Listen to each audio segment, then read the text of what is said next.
Vamos abrir a Bíblia no texto de 1 Samuel,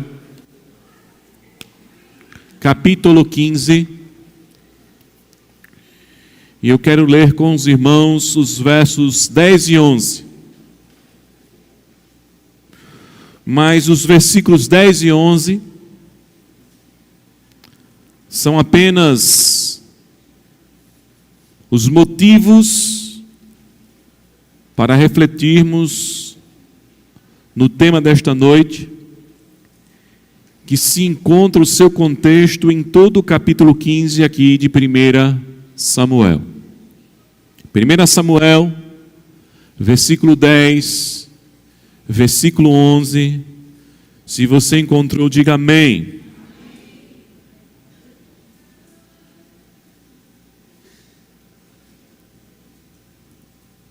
Esperar todos encontrarem, né? É bom ter aqui no Data Show, mas também é muito bom nós não perdermos o costume de abrirmos a palavra do Senhor.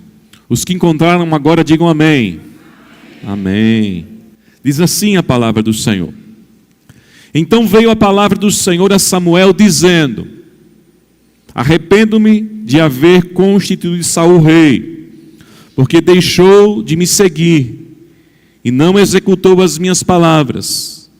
Então Samuel se contristou e toda a noite clamou ao Senhor.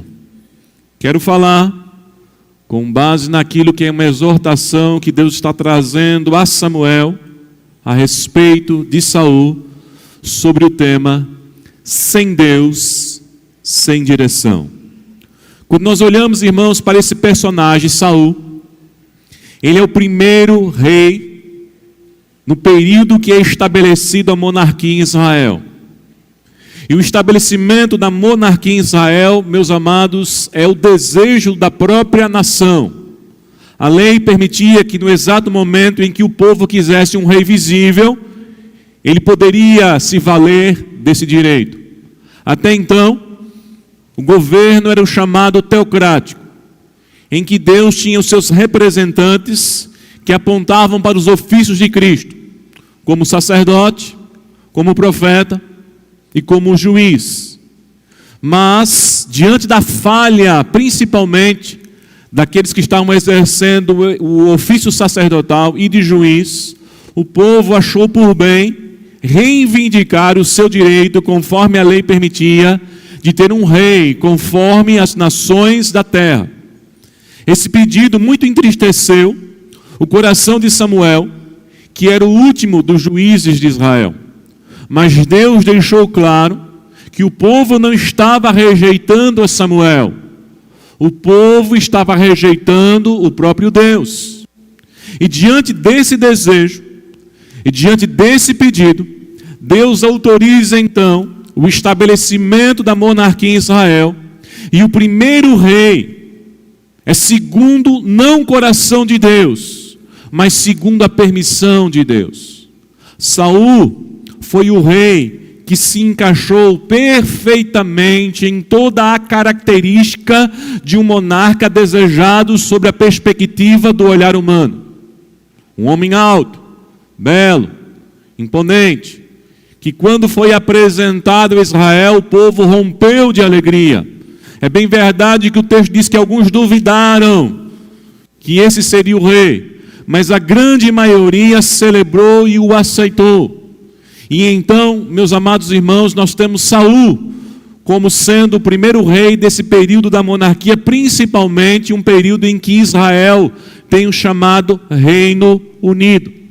Mas o texto aqui, irmãos, do capítulo 15, vai exatamente falar que Samuel, melhor dizendo, que Saul é este rei que foi estabelecido segundo a permissão de Deus.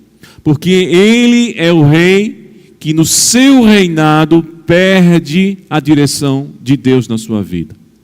E veja que o verso 10 é a palavra de Deus vindo ao coração de Samuel. Samuel foi aquele em que Deus mostrou quem seria esse primeiro rei. Samuel foi aquele que apresentou este homem à nação de Israel. Samuel foi aquele que ungiu este homem como rei de Israel. E agora vem a palavra do Senhor ao coração de Samuel, e a palavra de Deus, conforme diz o verso 11, é a seguinte: eu me arrependo de ter constituído Saul como rei em Israel. E entende, irmãos, que o significado da palavra arrependimento, quando nós estamos falando de Deus para com a nossa realidade, não é o mesmo arrependimento que eu e você temos, de escolher alguém que de repente nos surpreende, de tomar uma decisão que de repente você vê que não é acertada. O arrependimento de Deus é entristecimento. O seu coração estava triste, porque a nação de Israel desejou um homem, desejou um monarca, e a nação de Israel estava tendo exatamente aquilo que o coração humano havia desejado. E Deus aqui, irmãos, está mostrando ao profeta, ao sumo sacerdote e juiz Samuel, que o seu coração estava entristecido. Porque exatamente a nação de Israel tinha um líder que estava sem Deus e, consequentemente, sem direção. E o capítulo 15, irmãos, é exatamente o momento em que Deus coloca Saul à prova, para que o coração dele fosse revelado e para que essa verdade, que quando nós estamos sem Deus em nossa vida, nós nos tornamos pessoas sem direção. E o texto vai nos ensinar, irmãos, pelo menos 4 lições importantes para que possamos refletir nesta noite e vermos se Deus está conosco, porque se Deus não está conosco, nós estamos sem direção.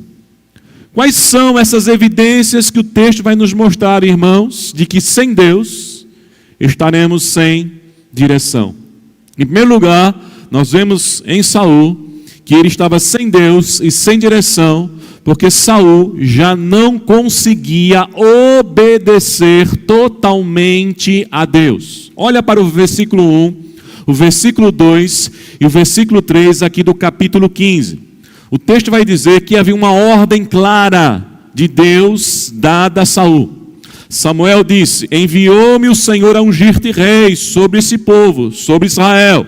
Atenta, pois, às palavras do Senhor. O que é que Saul deveria ouvir? A palavra de Deus. E ao ouvir a palavra de Deus, ele deveria cumprir a palavra de Deus. Mas veja, irmãos, que a palavra de Deus é clara no que diz respeito qual seria a missão de Saul. Verso 2, verso 3. Saul seria o instrumento da justiça de Deus em relação a uma nação, Amaleque, porque essa nação havia perturbado Israel.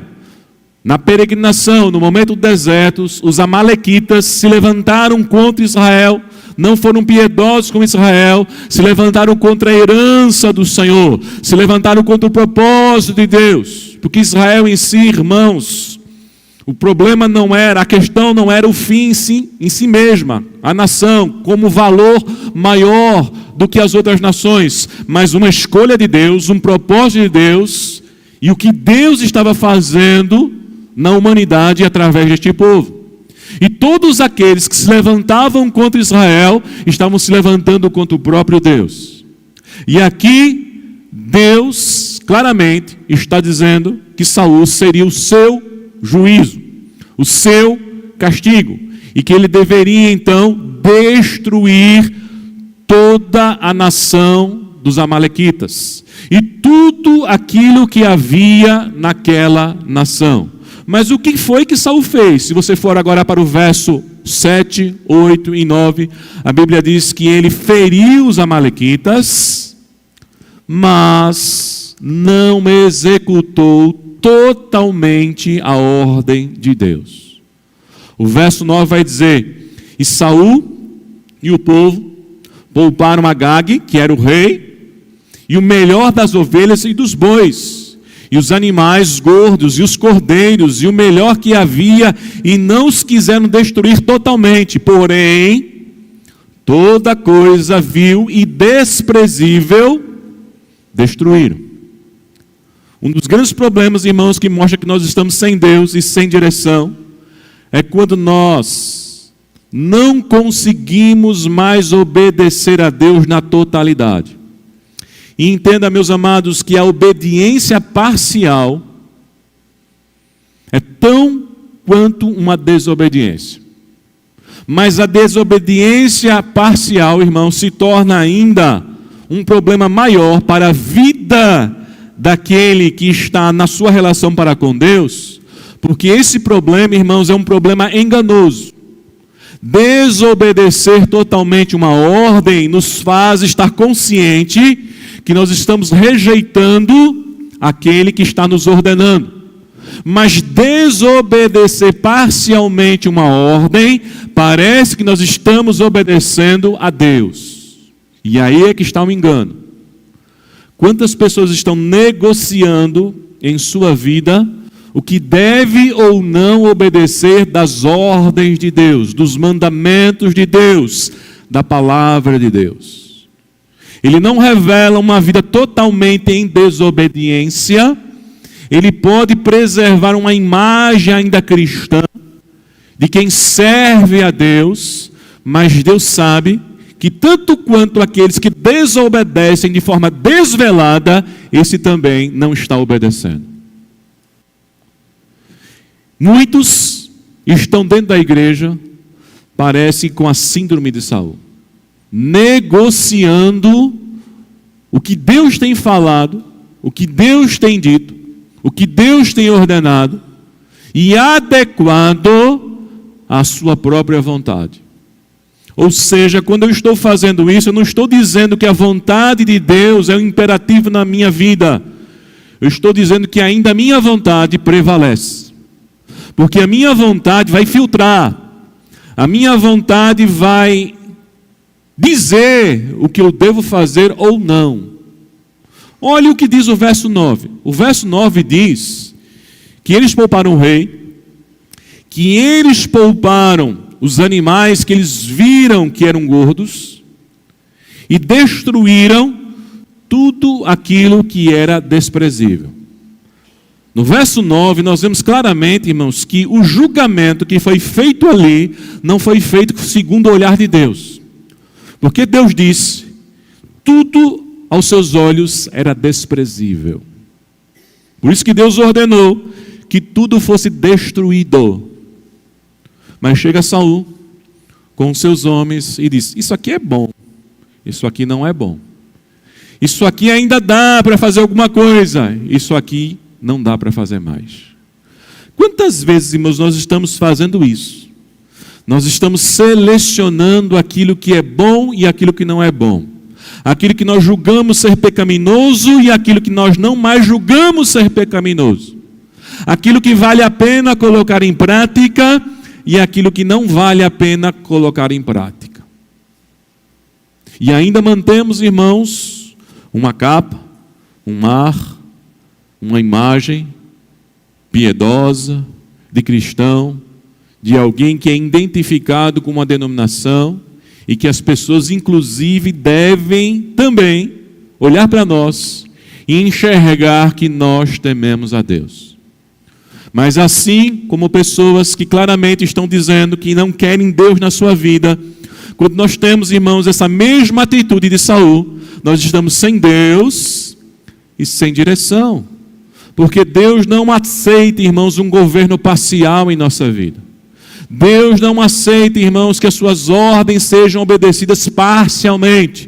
Deus não veio a nós para negociar conosco. Ou Ele é o nosso Senhor, ou Ele reina em nossas vidas, ou Ele manda, ou as suas ordens são cumpridas por nós, ou Ele não tem nada a ver conosco. Ainda que a gente cante, ainda que a gente invoque o seu nome, ainda que a gente se envolva com liturgia, ainda que a gente tenha uma comunidade calorosa, se a gente não está em total obediência ao Senhor, nós estamos em total desobediência a Ele, porque não existe, irmãos, obediência parcial. A primeira coisa, irmãos, que nós devemos refletir aqui, para vermos que direção estamos tomando em nossa vida, é se a gente não está de repente negociando. No Salmo 119, quando o salmista vai exaltar a palavra de Deus, no verso 4, ele tem consciência da maneira pela qual a palavra de Deus deve se manifestar na vida daquele que quer servir a Deus, que quer revelar o verdadeiro temor de Deus na sua vida. No Salmo 119, versículo 4, o salmista disse: Senhor, Tu ordenaste os Teus mandamentos, para que os cumpramos à risca, para que toda a Tua palavra seja cumprida em nossas vidas, para que os Teus mandamentos governem o nosso coração. Não é para negociar, não é para rever, não é para pegar a Bíblia, conforme infelizmente alguns pastores da atualidade, perdendo a visão do reino, perdendo essa perspectiva, estão dizendo que a Bíblia precisa ser reatualizada, ela precisa ser revisada, ela precisa ter uma leitura conforme a necessidade atual. A ordem de Deus, os mandamentos do Senhor, em todos os lugares, para todas as pessoas, em todas as épocas, é para ser cumprido à risca. O salmista, irmãos, quando vai se alegrar na palavra de Deus e falar de todos os seus benefícios, que é o Salmo 119, ele entende que esta alegria, que este prazer, que essas bênçãos, que esta aliança é resultado de um coração que não está negociando no que ele ouve da parte de Deus. Quando nós estamos ouvindo, irmãos, e fazendo da nossa maneira, nós estamos colocando a nossa mente carnal, nós estamos colocando as nossas emoções afetadas pelo pecado, nós estamos colocando os nossos desejos como guia. Aquele negócio, Deus falou, mas eu acho que se eu fizer assim é melhor. Deus falou, mas eu sinto que de uma outra maneira vai dar mais certo. Deus falou, mas eu quero que seja de uma outra forma. Quando Saul, junto com seus homens, viu a possibilidade de ter grandes riquezas e mais o rei, ele negociou o seu coração, ouviu a si mesmo, ouviu as circunstâncias, ouviu aquilo que não era para ter ouvido, porque ele deveria estar com o coração ouvindo somente a palavra do Senhor, e ele fez conforme a sua própria vontade. Mas em segundo lugar, queridos, estamos sem Deus e sem direção, quando também deixamos a vaidade facilmente dominar o nosso coração. Em primeiro lugar, eu já não consigo obedecer Deus na sua totalidade. Em segundo lugar, a vaidade começa a subir ao coração. Olha para o verso 17 agora. A Bíblia diz que quando Saul chegou, Samuel estava orando, passou a noite em claro. Logo cedo tem notícias que Saul havia chegado em Amaleque. Qual foi a cena que Samuel se deparou? A Bíblia diz que no Carmelo, a primeira coisa que Saul fez foi levantar um monumento a si mesmo, um tótem. Saul está celebrando a si mesmo pelaquela vitória. Saul está colocando um marco ali para que a nação de Israel visse que aquela vitória foi a conquista de um rei poderoso, de um rei vencedor na guerra, de um rei que deveria ser respeitado. Aquele tótem, aquele monumento, fala exatamente, irmãos, do ego, da vaidade, do narcisismo, de um líder que não mais tem a direção de Deus na sua vida, porque Deus não estava mais presente na vida de Saul. E quando Deus não está mais presente em nossas vidas, a vaidade nos toma. Porque só o Senhor, pela ação do Espírito Santo, quebranta o nosso coração e nos faz ver continuamente quem nós somos. Nós somos pecadores, dependentes dele. E cada vitória e cada conquista vem da mão do Deus Todo-Poderoso. A Bíblia é clara, irmãos. Veja o verso 17. No verso 17, Samuel tenta relembrar a Saul quem ele era. Samuel diz a Saul: porventura, sendo tu pequeno aos teus olhos, como é que Saul se enxergava no início? Saul não tinha ideia de que ele seria rei em Israel. Quando as coisas foram chegando ao seu ouvido, quando Samuel foi falando para ele, ele disse: Saul não se via capaz de exercer aquela função. Mas Deus estava permitindo. Deus, de certa forma, estava dizendo: você será aquele a quem o povo deseja ter como líder. Mas Saul não se via capaz. Veja, irmãos, o que acontece com uma pessoa que perde a direção de Deus na sua vida. De um olhar, de uma autopercepção, de um autoconhecimento em que você não se julga capaz de fazer algo, agora você se julga extremamente capaz. Capaz, inclusive, de levar os méritos. Capaz, inclusive, de ser homenageado. Capaz, inclusive, de querer chamar a atenção para aquilo que você está fazendo. Veja, irmãos, o elogio é necessário na nossa vida. O elogio é um dos instrumentos que Deus deu nas relações sociais que mais fortalece a nossa autoestima. Mas o elogio, ele precisa ser dado dentro de um propósito real. Quando um pai, uma mãe elogia o seu filho, dentro daquilo que ele fez, que é correto, que é valoroso, esse pai e essa mãe está fortalecendo e estruturando uma personalidade saudável. Mas quando nós queremos buscar os elogios, os reconhecimentos, entra a vaidade, entra a soberba. A Bíblia é clara, Salomão, falando a respeito dessa relação de elogios, ele diz: seja outros os lábios que te louvem, não os teus. Não fique anunciando as suas obras. Não fique mostrando na internet o que você faz, como você é capaz, para que então você possa ganhar os seus likes, seguidores, no que diz respeito a você se sentir alguém. Porque, na verdade, quem está à procura de elogio, no fundo, ele está mostrando o quão inseguro ele é.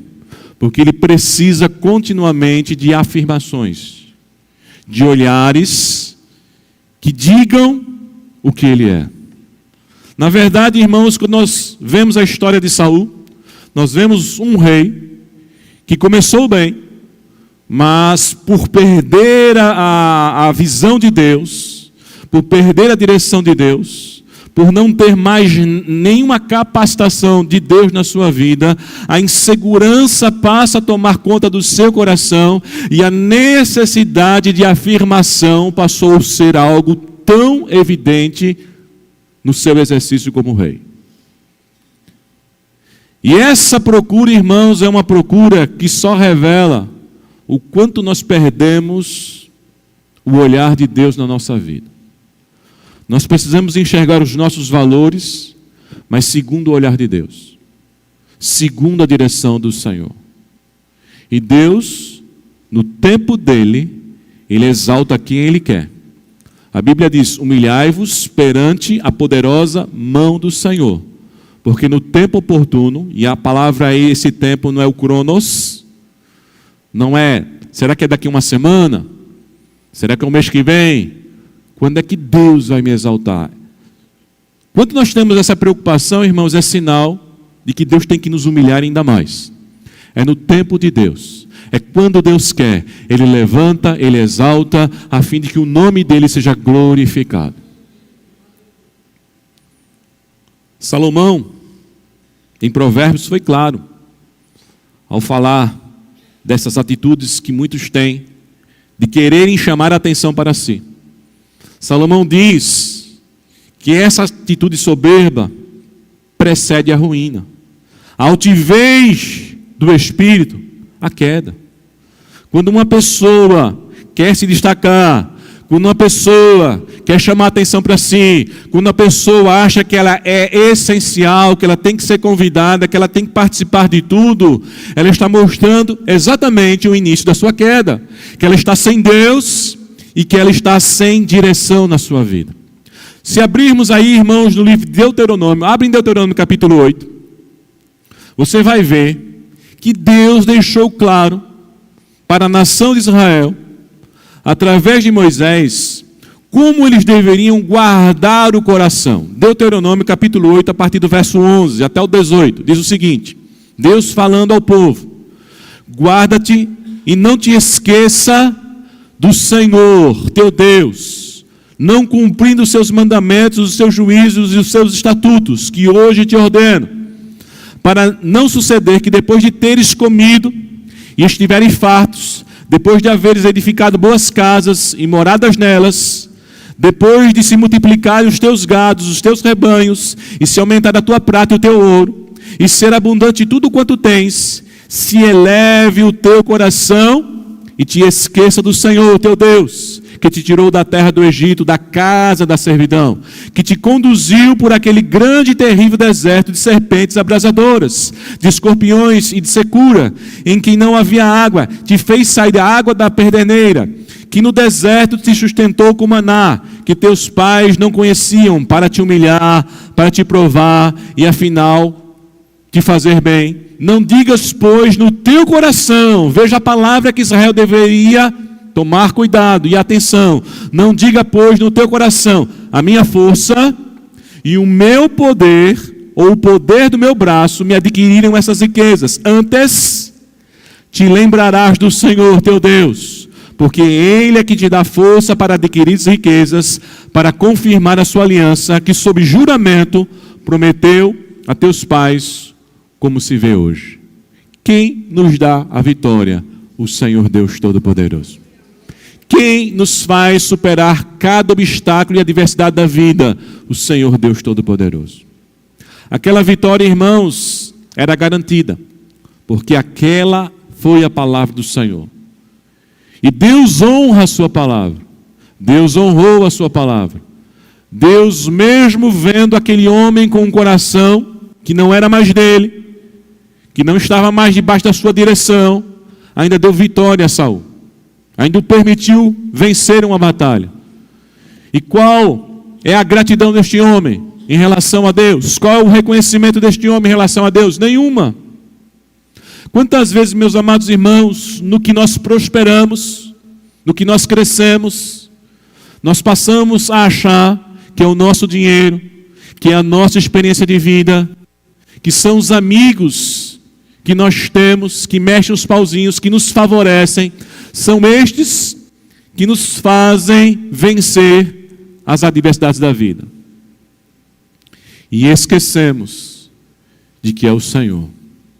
Não dobramos mais o joelho, nem para orar, muito menos para agradecer. Cada dia que se passa é uma vitória de Deus em nossa vida. Cada dia que você amanhece, vai trabalhar, volta para sua casa, vai dormir, tem um pão sobre a sua mesa, tem o seu sustento, talvez não seja tudo o que você queria, desejou, mas está lá, é a mão do Senhor cuidando das suas necessidades. É Deus mostrando que nos ama, é Deus mostrando a sua misericórdia, é Deus mostrando a sua grandeza sobre a nossa vida. E nós precisamos reconhecer. Mas quem está sem Deus e sem direção é tomado pelas vaidades da vida. Mas em terceiro lugar, quando estamos sem Deus e sem direção, também não enxergamos mais os nossos erros. Quem está fora da direção de Deus, na verdade, se torna cego. Ele não consegue mais enxergar os seus próprios erros, mesmo quando está sendo confrontado. Sempre tem uma desculpa para justificar o seu comportamento. Olha aí os versos 14 e 15. A primeira desculpa de Saul.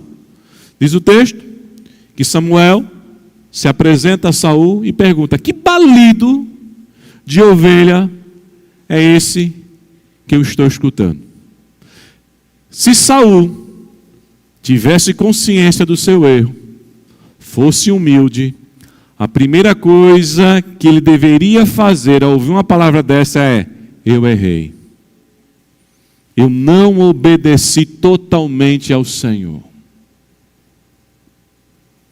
Quando o nosso coração é humilde, quando o nosso coração é quebrantado, nós reconhecemos os erros que cometemos quando transgredimos os mandamentos de Deus. O problema da nossa relação com o mandamento de Deus, irmãos, não é se a gente cumpre ou deixa de cumprir. É a humildade que deve haver no nosso coração de reconhecer que muitas vezes nós falhamos para com Deus. Nós não obedecemos ao Senhor. Mas quando o coração está tomado pela vaidade, ele já não enxerga mais o quanto ele está quebrando os mandamentos de Deus. Ele não enxerga mais os próprios erros. Ele tem uma justificativa. Olha a resposta de Saul. É de Amaleque. Trouxemos, porque o povo poupou o melhor das ovelhas e dos bois para sacrificar ao Senhor teu Deus, o resto, porém, destruímos. Eu trouxe coisa boa. Quando a gente chegou lá, tinha coisa boa, não ia estragar as coisas boas. E aonde há alguma coisa boa quando Deus condenou? Aonde há coisas boas naquilo que Deus está condenando? Naquilo que Deus está rejeitando? Por melhor que possa parecer aos nossos olhos, se Deus diz não é, não toque, não vá, não ande, não concorde, por melhor que seja, não vai ser bom. E é interessante, irmãos, que Saul aqui revela exatamente o que nós fazemos nas relações sociais. Nós gostamos dos méritos, nós gostamos que as pessoas reconheçam o nosso valor, mas quando falhamos, a nossa tendência é não assumir responsabilidade, mas é transferir para os outros. Olha o que Saul está dizendo aqui. Foi o povo. Quem era o rei? Quem é que mandava no povo? Quem foi posto ali como líder para dizer o que é que o povo tem que fazer? Quem governava esse exército que foi lá até Amaleque? Ele. Se ele deixa o povo fazer o que foi feito, ou seja, desobedecer a Deus, ele é participante também dessa desobediência.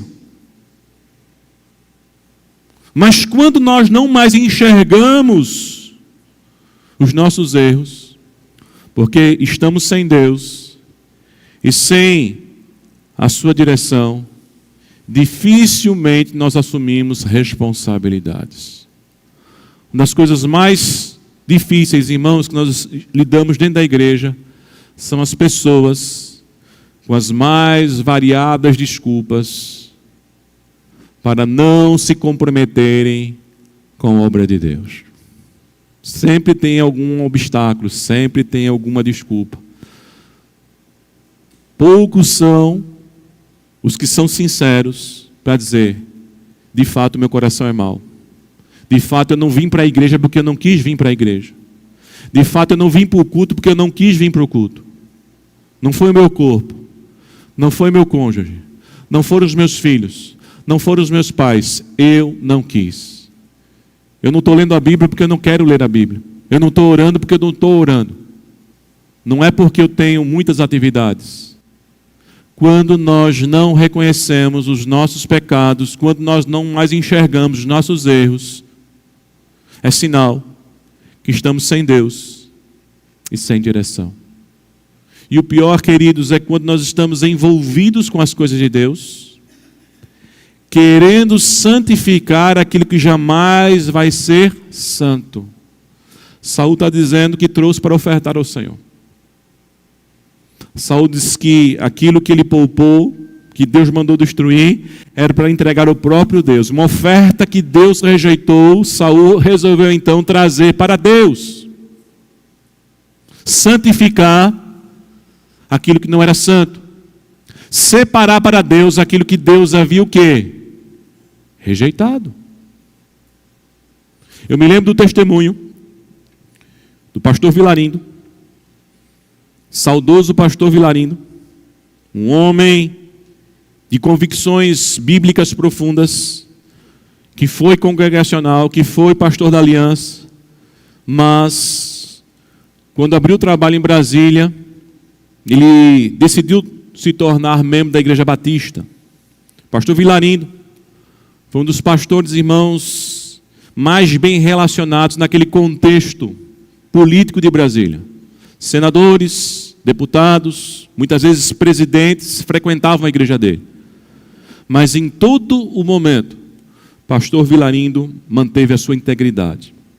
Certa vez, um político chegou na sua igreja, a igreja estava passando por uma reforma, precisava ampliar, havia necessidade de oferta, e um político fez: pastor, qual é a conta da igreja? Não havia Pix, não havia essas questões todas que nós temos hoje que facilita as transferências. Ele disse: qual é a conta da igreja? Aí o pastor falou: por quê, meu irmão? Porque eu quero fazer uma oferta de 500 mil reais. Quem é que iria perguntar mais alguma coisa? Nos dias de hoje está aqui, meu irmão, na hora, rapidamente, para o ofertante não desistir. E o pastor Vilarindo perguntou: meu irmão, posso saber a origem, sabendo que ele era político, posso saber a origem desse dinheiro? Ele disse: não, pastor, isso eu não posso revelar. Então, não traga para a igreja aquilo que não é transparente, aquilo que a gente não pode saber da sua origem, aquilo que a gente não pode saber de onde veio, não é separado para Deus. E aquele político saiu da igreja com raiva, falando mal do pastor. E a igreja precisando. Mas aquilo que não é separado, porque foi condenado por Deus, nós não podemos trazer como oferta ao Senhor. Deus não vai aceitar. Mas a segunda desculpa que nós vemos aqui, irmãos, que Saul traz, está nos versos 19 e 20. Desculpa de quem não está enxergando os próprios erros, porque está sem Deus e sem direção na sua vida. Ele vai dizer que trouxe o rei. Veja a exortação do verso 19. Por que, pois, Samuel falando a Saul, não atentastes à voz do Senhor, mas te lançastes ao despojo e fizeste um mal aos olhos do Senhor? Então disse Saul a Samuel: pelo contrário, eu dei ouvidos à voz do Senhor e segui o caminho pelo qual o Senhor me enviou. Veja, irmãos, como a obediência parcial, conforme eu falei, é mais enganosa do que a desobediência total. Porque a pessoa acha que está obedecendo a Deus. A pessoa acha que está ouvindo a voz de Deus. E aí o orgulho entra no coração e a pessoa está sendo exortada pela palavra de Deus. O profeta está falando a palavra de Deus e essa pessoa está dizendo: não, quem está errado é você. Quem está errado é a Bíblia, que não entende a minha realidade, que não entende o que eu fiz, que não entende as minhas circunstâncias, que não entende o meu momento. Saul, irmãos, o que é que ele queria? Ele queria aquilo que todo rei desejava: trazer um troféu. E levar um rei subjugado, vivo,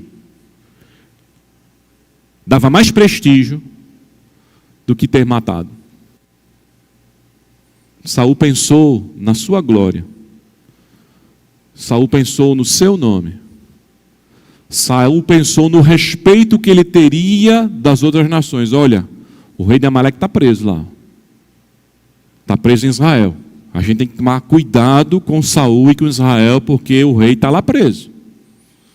Tudo que Saul queria, irmãos, era o nome dele estampado. a glória dele.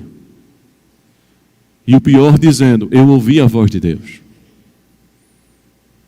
Quantas desculpas, meus amados irmãos, nós estamos trazendo a Deus em prol da busca do nosso próprio sucesso. A gente diz que serve ao Senhor, a gente diz que a glória do Senhor, mas nós queremos o nosso lugar ao sol, nós queremos o nosso reconhecimento, nós queremos o sucesso. Nós não queremos ficar no anonimato. Nós não queremos o ministério de João Batista. Porque João Batista, irmãos, tinha Deus e a direção de Deus na sua vida. Por isso que quando os seus seguidores o deixaram e passaram a seguir Jesus, e as pessoas começaram a dizer, vem cá, aquele que você apontou agora levou todo mundo, você não tem mais nem seguidor, está zerado o teu Instagram, e agora? Qual foi a resposta de João? Importa que ele cresça e que eu diminua. Importa que ele seja exaltado. O que vai acontecer comigo não é mais importante. A glória pertence somente ao Senhor. Mas em último lugar, irmãos, estamos sem Deus e sem direção, quando também passamos a apresentar falsos arrependimentos. Veja o verso 24 e 25.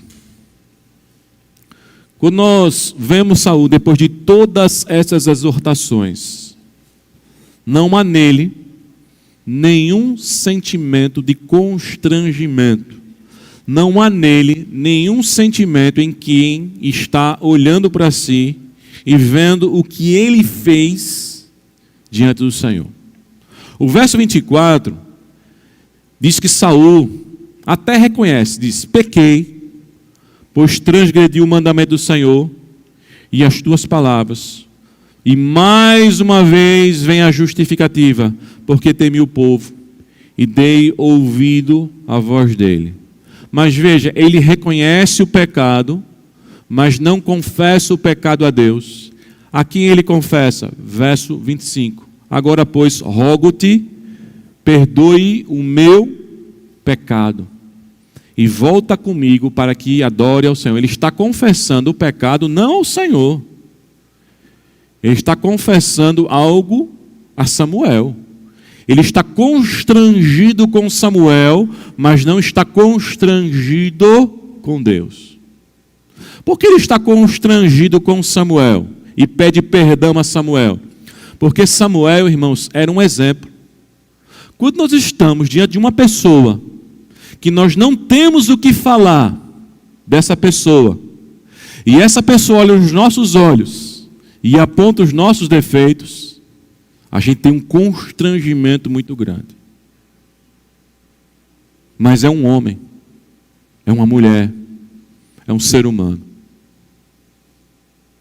Samuel, irmãos, no final do seu ministério, ele reúne a nação de Israel e faz a seguinte pergunta: se eu roubei, se eu defraudei, se eu enganei, se eu julguei injustamente, peço que o povo diga, e eu vou devolver aquilo que eu possuí que não foi lícito. A Bíblia diz que toda a nação de Israel diz: nunca nos roubastes, nunca trouxesse prejuízo para a gente. Samuel foi um exemplo. E agora, Saul está constrangido, mas não está arrependido. Às vezes, irmãos, nós ficamos constrangidos com os irmãos. E parece que o nosso maior medo, diante das nossas iniquidades, não é o olhar de Deus. É o olhar da igreja. É o olhar do pastor. O pastor chegou. Tem gente que muda até a afeição, né? Meu irmão, minha irmã, eu sou exatamente igual a você. Cheio de falhas e defeitos. O nosso constrangimento, irmãos, para que haja em nós um verdadeiro arrependimento, é diante do olhar de Deus. Diante do olhar da igreja, da instituição, dos líderes, das pessoas, nós podemos nos esconder. Mas diante do olhar de Deus, ninguém se esconde. A Bíblia diz que os olhos do Senhor estão em todo lugar, contemplando os maus e contemplando também quem? Os bons. E a gente vê, irmãos, que não há um verdadeiro arrependimento em Saul, porque o verso 30 mostra qual de fato era a sua principal preocupação. Olha para o verso 30. A Bíblia diz que Saul disse: pequei, honra-me, porém agora diante dos anciãos do meu povo e diante de Israel, e volta comigo, para que adore ao Senhor teu Deus. Ele estava preocupado com a imagem. Se Samuel estivesse do lado dele, diante do que Samuel representava para a nação de Israel, ele se sentiria aprovado pelo povo. Existe uma diferença, irmãos, entre Saul e Davi. E não é por aquilo que eles cometeram. Porque humanamente falando, segundo o olhar do julgamento moral e ético, os pecados de Davi são piores do que os pecados de Saul. Davi adulterou, engravidou uma mulher casada. Davi ainda foi o mandante da morte dessa mulher, do marido dessa mulher. O que é que Saul fez? Saul, ele quebrou um ofício, porque ele não teve paciência de esperar Samuel. No capítulo 13 você vai ver isso. Ele queria um sinal para sair à luta contra os filisteus. Samuel demorou, o povo ficou agoniado, ele foi lá e ofereceu o sacrifício. Ele foi lá e fez uma coisa que jamais poderia fazer. E de todos os ofícios, irmãos, quem jamais poderia se meter era o ofício sacerdotal. Dos 3 ofícios que representavam os ofícios de Cristo, o sacerdotal era aquele que Deus escolheu uma família e nunca ninguém que não fosse da descendência desses familiares exerceu a função sacerdotal. No reinado, houve momentos em que o filho não reinou, Deus levantou outro, como no caso de Saul. Não foi o seu filho que deu sucessão, foi Davi. No ministério profético, nem sempre os que estavam na escola de profeta eram aqueles levantados para falar ao Senhor. Deus levantou outras pessoas, levantou até mulheres. Mas o sacerdócio era o ofício mais importante e que Deus havia separado e que ninguém poderia oficiar sem a sua autorização. Quando Saul faz isso, irmãos, ele comete um pecado que aos olhos do Senhor, quando Samuel disse: por que você não esperou? Hoje mesmo, o Senhor teria confirmado o teu rei. Agora será dado a outro segundo o coração dele. Foi se mostrando, irmãos, quem era Saul. Saul quebrou uma liturgia, quebrou um ofício. E aqui não obedeceu totalmente ao Senhor. Se fôssemos julgar aos nossos olhos, a gente ia achar que era uma bobagem. Que Davi, que era o cara a ser perseguido, a ser cancelado, a receber todas as punições. Mas veja, irmãos, que a diferença está no arrependimento. Davi de fato se arrependeu. Davi em momento algum se preocupou com o seu reino, em chamar alguém, em fachadas. Davi começou a dizer: Senhor, contra ti somente eu pequei. Salmo 51. Salmo 32, Davi declarou: até que confessei o meu pecado, não mais escondi a minha iniquidade. E aí Deus me sarou, aí Deus me restaurou. E a gente vê aqui, irmãos, que uma pessoa sem Deus e sem direção, ela não está preocupada em restaurar a sua comunhão com Deus. Ela está preocupada com a sua imagem apenas. E Saul aqui pede, então, que Samuel fosse com ele. Para nós encerrarmos, irmãos, e aplicarmos essa lição à nossa vida. O que nós aprendemos com a experiência de Saul? De uma pessoa sem Deus e sem direção. Aprendemos que o verdadeiro sacrifício que Deus quer de cada um de nós é aquilo que Samuel declarou a Saul no verso 22. No verso 22, Samuel disse a Saul: tem porventura Deus tanto prazer em holocaustos e sacrifícios, quanto em que se obedeça a sua palavra? Eis que obedecer é melhor do que sacrificar, e o atender melhor que a gordura de carneiros. O que você trouxe para o Senhor não serve a Deus, porque é um sacrifício feito em desobediência. E tudo que a gente traz a Deus em desobediência, meus amados irmãos, não serve.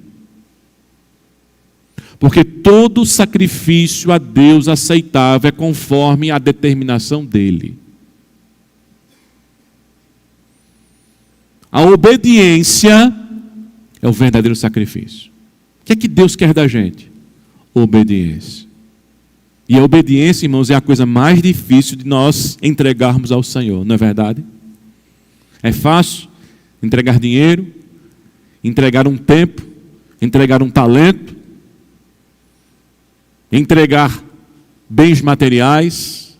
Chegar aqui: olha, pastor, estou dando esse carro aqui para a igreja. Aqui, pastor, minha casa está para a igreja. É fácil fazer isso. Mas o que Deus quer de nós é obediência. E obediência é um coração quebrantado. Obediência é um coração contrito. Obediência é exatamente o sacrifício que Davi, no Salmo 51, diz que Deus não rejeita. Esse coração quebrantado, esse coração compungido. E o coração quebrantado, o coração compungido, é o coração que reconhece que não consegue obedecer. O que Deus quer da gente, irmãos, é aquilo que a gente não pode entregar a Ele. O que Deus quer de mim e de você é exatamente aquilo que por nós mesmos nós não conseguimos entregar a Ele. Por isso que a única maneira de nos justificarmos dos nossos erros é quando nós confessamos o nosso pecado. Não é fazer voto. Não é tentar entrar em acordo com Deus, que não dá para fazer voto nem acordo. Quantas pessoas, irmãos, têm uma ideia errada a respeito disso? João foi claro e disse: se confessarmos os nossos pecados, o Senhor é fiel e justo para nos perdoar os pecados e nos justificar de quê? De toda a injustiça. A palavra confessar ali, irmãos, é homologar. Homologar é: chega dos céus a nossa condição. O que é que Deus está dizendo a nosso respeito? Somos pecadores. Transgredimos os seus mandamentos. Não conseguimos amá-lo como Ele nos ama. Não conseguimos obedecer a lei à risca. É isso que chega do céu. O que é que nós temos que fazer aqui na terra? Homologar. Dizer: Senhor, é verdade. Sou pecador. Sou transgressor. Sou aquele que não consegue te agradar pelo próprio esforço. Tenha misericórdia de mim, apaga os meus pecados, santifica a minha vida, purifica o meu coração, transforma a minha vida. Isso, meus amados irmãos, é o grande sacrifício que Deus quer. É o sacrifício que Davi entregou. Davi, quando confessou o seu pecado, Davi, quando se lançou diante do Senhor, a Bíblia diz que Deus o perdoou. Por isso que no Salmo 32 ele começa a dizer: bem-aventurado aquele cuja iniquidade é perdoada. Feliz é o homem que os pecados foram perdoados. Davi não fez um acordo com Deus. Davi confessou o seu pecado, Davi confessou a sua iniquidade, Davi teve o perdão da parte de Deus. Para que tenhamos Deus e a sua direção sobre a nossa vida, nós temos que confessar os nossos pecados. Nós temos que colocar todos os dias o nosso coração diante dele. Não pensemos nós que as coisas estão bem quando não estão. Que Deus está fazendo vista grossa quando não está fazendo. Saul embarcou nessa. E qual foi o diagnóstico? Aquilo que nós lemos, em que Deus chega para Samuel e diz: me arrependo, de ter constituído Saul como rei em Israel. Que nunca chegue isso para nós. Me arrependo de ter te colocado neste lugar. Me arrependo de ter dado essa chance. Me arrependo de ter abençoado a sua vida. Mas que possamos, irmãos, entender que Deus quer o verdadeiro sacrifício do nosso coração, a confissão, a entrega, a dependência, para que possamos obedecê-lo e o seu nome ser glorificado. A segunda coisa, irmãos, é que esse sacrifício começa exatamente a partir desse coração quebrantado. É esse coração quebrantado que vai nos levar a obedecer totalmente a Deus. Porque um coração quebrantado, ele ouve a voz de Deus, ele está preocupado todos os dias se está cumprindo essa voz. Eu estou ouvindo a palavra do Senhor, eu ouvi a mensagem, eu ouvi a doutrina e eu estou refletindo, eu estou cumprindo a palavra de Deus? Eu estou colocando em prática a palavra do Senhor? É esse coração quebrantado que vai evitar a vaidade.